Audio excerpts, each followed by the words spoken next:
first comment gets a shout-out in the next video. The moment the documents dropped, it felt like the ground shifted. Not because they revealed something new, but because they confirmed what so many people had feared all along. Thousands of pages, names blacked out, lines erased, whole sections missing. The files were supposed to bring clarity, but instead they opened a deeper wound. Across the country, people refreshed their screens, scanning page after page, looking for answers that never fully came.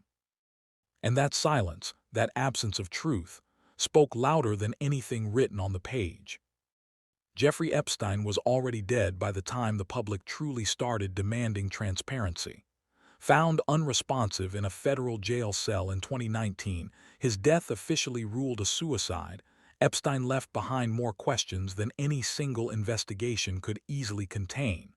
What he didn't take with him, though, were the records, court filings, sealed testimonies, civil lawsuits, flight logs, depositions.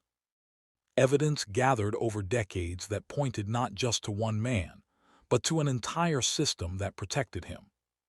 The Epstein files are not one single document or secret folder hidden in a vault. They are a patchwork of legal records spread across years of court cases, many tied to civil lawsuits brought by survivors.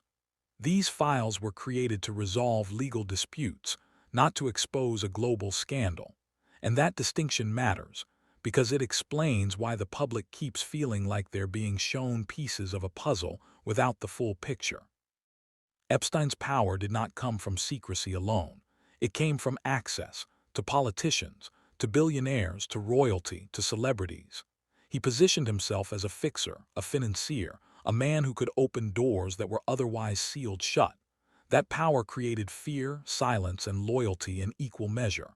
And when survivors began speaking out, they weren't just accusing a man. They were challenging an entire network built to ignore them. Red flags were everywhere. A previous conviction, a controversial plea deal, reports of young girls being recruited and trafficked. Yet again and again, the system slowed, softened, or looked away. When Epstein was arrested in 2019, many believed the truth would finally surface in full. But his death stopped criminal proceedings cold, shifting the fight into civil court, where transparency is often negotiable. That's where the frustration begins. Judges have released documents, but only after weighing privacy, safety, and legal risk. Names are redacted, details sealed. Courts argue they are protecting people from unproven allegations. The public argues they are protecting the powerful. And caught in the middle are the survivors, watching history repeat itself in black ink and missing pages.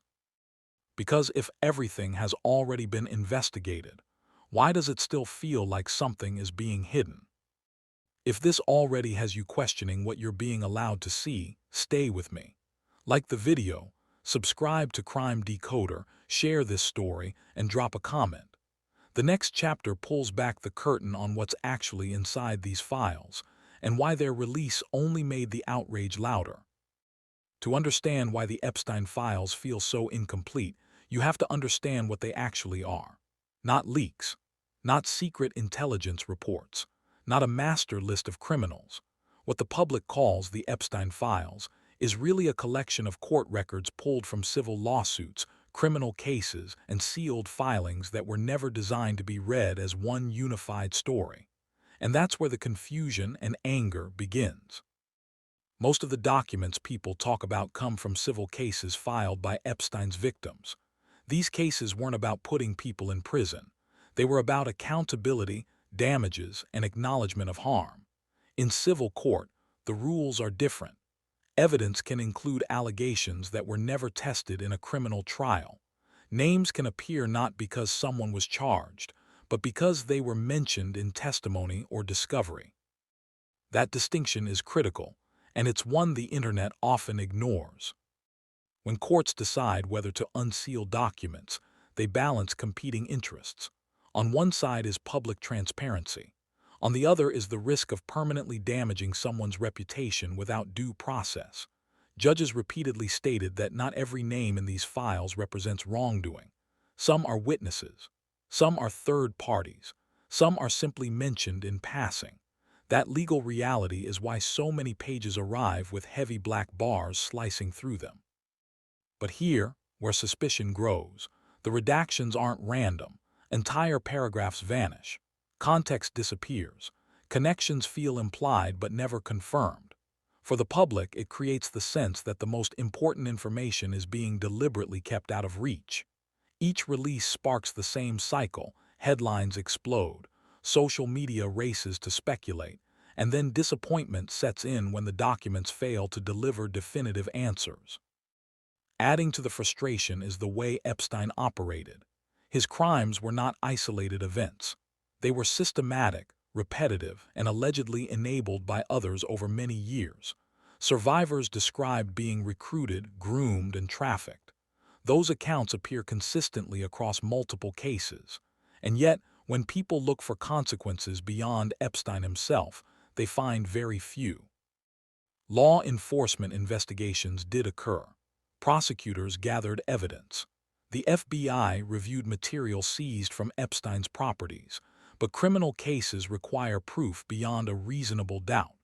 Epstein's death ended his prosecution and made further criminal trials exponentially harder. Without a living defendant, much of the evidence lost its legal pathway to court. What remains are fragments, depositions where victims describe abuse, emails hinting at logistics and coordination, flight logs showing patterns but not crimes. It's enough to suggest something larger but not enough to legally define it. And that gap, between what feels obvious and what can be proven, is where public trust collapses. Because when institutions say, "This is everything," and the pages say otherwise, people stop believing either. If this chapter made you feel more uneasy than informed, that reaction is shared by millions. Like the video, subscribe to Crime Decoder, share this story, and leave a comment. In the next chapter, we're going deeper into why Epstein's influence extended so far, and how power itself became the strongest shield of all. Jeffrey Epstein did not operate in the shadows by accident. He built a life that existed in plain sight, wrapped in money, connections, and credibility. Long before his name became synonymous with scandal, he was already moving through elite spaces most people will never see. Private jets, exclusive parties, meetings with world leaders. This visibility wasn't a weakness, it was protection. Epstein presented himself as a financial mastermind, even though his true source of wealth was never fully explained. That mystery became part of his power. People assumed legitimacy because others around him did. When billionaires, politicians, and royalty accept your invitations, your reputation reinforces itself. Questioning him meant questioning the entire circle that validated his presence. Survivors later described how that power shaped their silence. They weren't just afraid of Epstein. They were afraid of what he represented. His name carried weight. His contacts suggested consequences. And when accusations surfaced, they often collapsed under the same pressure: settlements, sealed agreements, and quiet exits that left no public record behind. This pattern repeated itself for years. In 2008, Epstein avoided federal charges through a controversial plea deal that stunned legal experts. The agreement shielded not only Epstein but potential unnamed co-conspirators. For many, this moment became the clearest sign that the system bent when faced with enough influence.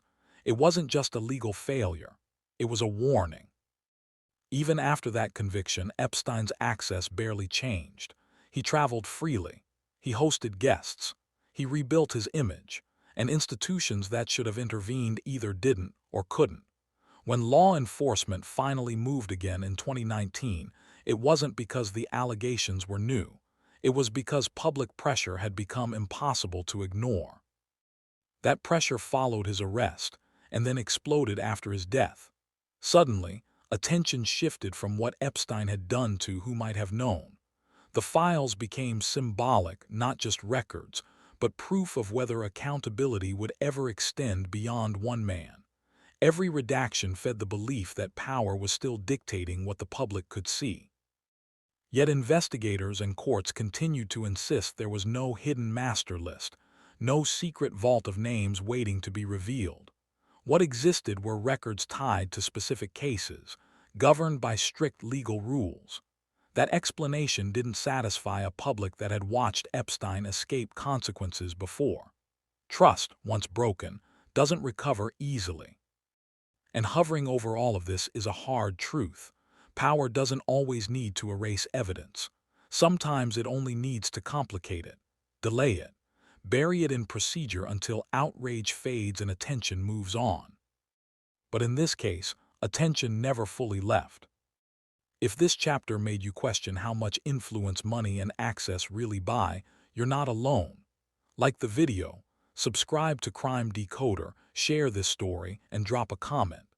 In the next chapter, we'll examine what investigators actually uncovered, what evidence exists, and why so many believe the truth still hasn't reached daylight.